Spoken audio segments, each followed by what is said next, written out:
Hello friends, আমি অর্পণ। তো আজকে মেইনলি দুটি বিষয় নিয়ে আলোচনা করবো। আমরা ফার্স্টে যেটা নিয়ে আলোচনা করবো সেটা হচ্ছে বাডে মিয়া ছোটে মিয়া, যে সিনেমাটার টিজার আজকে ড্রপ করা হয়েছে।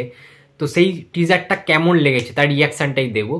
তো দেখো বন্ধুরা, ফার্স্ট অফ অল বলিউডে যে ট্রেন্ডিংটা বা যে ট্রেন্ডটা চালু হয়েছে সেটা হচ্ছে অ্যাকশন ওরিয়েন্টেড সিনেমা। প্রত্যেকটা সিনেমা কিন্তু সাকসেসফুল হচ্ছে। যে ট্রেন্ডটা এনেছেন শাহরুখ খান, সেই অর্থে যদি আমরা দেখতে যাই, পাঠান হতে পারে, জওয়ান হতে পারে, অ্যানিমেল রিসেন্ট টাইমে, গাদার 2 এর মতো সিনেমা। তো যাই করছে বলিউডে, যদি অ্যাকশন ওরিয়েন্টেড সেই স্কেলের সিনেমা হয় সেটা কিন্তু দারুণভাবে সাকসেসফুল হচ্ছে বক্স অফিসে। সেই ট্রেন্ডটাই মেনটেন করে আমাদের বাডে মিয়া ছোটে মিয়া। অক্ষয় কুমার, বন্ধুরা অক্ষয় কুমারের ফ্যান নেই এমন একজনকে দেখাতে পারবে? আমার মনে হয় সবাই অক্ষয় কুমারের ফ্যান। তার যে অভিনয়, তার যে রিয়েলিটি, তার যে একদম রিয়েল ফাইট সিনগুলো তোমরা দেখলে বুঝতে পারবে। এই সিনেমাটার টিজারটায় মানে 2.5 মিনিটের মতো একটা টিজার, কি দেখানো হয়নি এই টিজারটার মধ্যে। একদম মানে ধামাকেদার টিজার হয়েছে। অবশ্যই ইন্ডিয়া পাকিস্তানের একটা ওরকম একটা ব্যাপার, একটা জিনিস থাকবে, আমরা সেটা জানতাম, ঠিক আছে। সো সেইটা না হলে এখন তো খাচ্ছে না, সেই রকম কিছু যুদ্ধক্ষেত্রের মতো জিনিস দিয়ে হিন্দুস্তান পাকিস্তানের যে ব্যাপারটা, এই জিনিসটা কিন্তু আবার এখানেও আনা হয়েছে। এবং এটা আনা হওয়া মানেই ভারতবাসীরা এই সিনেমাটা খাবে, এরকম একটা ট্রেন্ড চলছে এখন। সুতরাং সেই বিষয়টা নিয়ে সেখানে করা হচ্ছে। এবং সবচেয়ে বড় বিষয় হচ্ছে অক্ষয় কুমার, এটা কিন্তু বিগ কামব্যাক, একটা বড় ধরনের কিন্তু সেই হিসাবে কামব্যাক হচ্ছে অক্ষয় কুমারের। তার কারণ রিসেন্ট টাইমে যদি প্রিভিয়াস কিছু সিনেমা দেখি, অক্ষয় তেমনভাবে কিন্তু সাকসেসফুল হয়নি। বাট আমরা জানি অক্ষয় কুমার ফিরতে জানেন। এবার খানিকটা না আমার রুস্তমের মতো বা এয়ারলিফট সিনেমার মতো মানে ফিলিংস হচ্ছিল টিজারটা দেখার সময়। অক্ষয় কুমারের সাথে টাইগার শ্রফ ফিরছে, বুঝতে পারছো তোমরা মানে কি হতে চলেছে। মানে অ্যাকশানের দুজন স্তম্ভ বলা যেতে পারে বলিউডে। এবং অক্ষয় কুমারের যতই বয়স বাড়ুক না, ফিটনেস লেভেল চূড়ান্ত চূড়ান্ত। অক্ষয় কুমারের ফিটনেস আমরা জানি সেটা। এবং দারুণভাবে দেখানো হয়েছে টিজারটাই।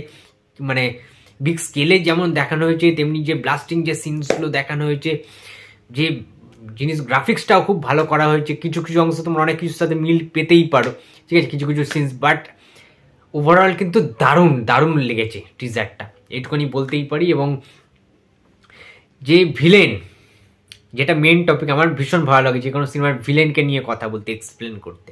সো পৃথ্বীরাজকে আমরা দেখলাম যে কী লেভেলের তিনি ভিলেন এবং কী লেভেলের তার ডায়লগ ডেলিভারি।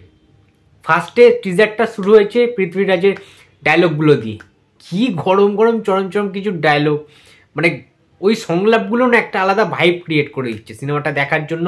যে এক্সাইটমেন্টটা সেটা আরও বাড়িয়ে দিচ্ছে গোটা টিজার জুড়ে।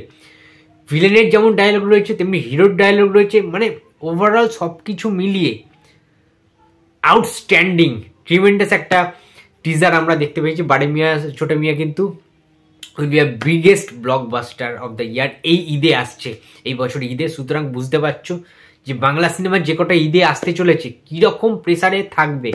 যত ভালোই সিনেমা বানাক না কেন, এই সিনেমাটা কিন্তু বাডে মিয়া ছোটে মিয়া প্রচুর হল পাবে। আমার যেটা মনে হচ্ছে, টিজারটা যদি এত ভালো হয়ে থাকে তাহলে ট্রেলার কী হবে, গানগুলো কী আসবে।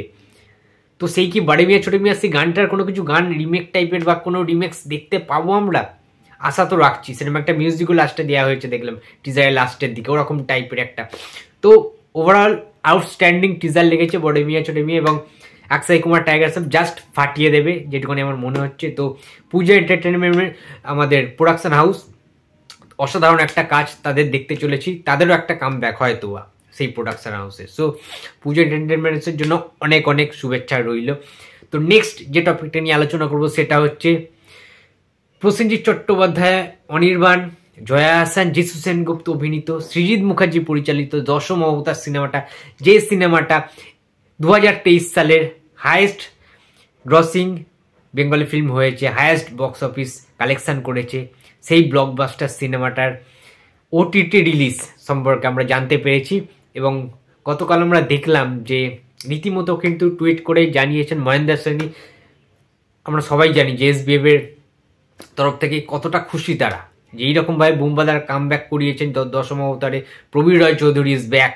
তো এই যে হেডলাইনটা, এটা কিন্তু আবার ওটিটিতে আসতে চলেছে হলের পরে, কিন্তু এখনো হলে বিভিন্ন হলে চলছে আমরা জানি দশম অবতার। তারপরেও এই যে অ্যানাউন্সমেন্টটা দেওয়া হলো যে ওটিটি প্ল্যাটফর্ম, অনেকে কিন্তু ওয়েট করে ছিলেন যে ওটিটিতে কবে আসবে, একসাথে জমিয়ে এই শীতকালে, শীত বর্ষা বর্ষাকাল চলছে, সো ঘরের মধ্যে কম্বলের ভেতরে ঢুকে কীভাবে আমরা ফোনের মধ্যে দেখতে পারি সেই ব্যবস্থাটাও কিন্তু করে দেওয়া হয়েছে।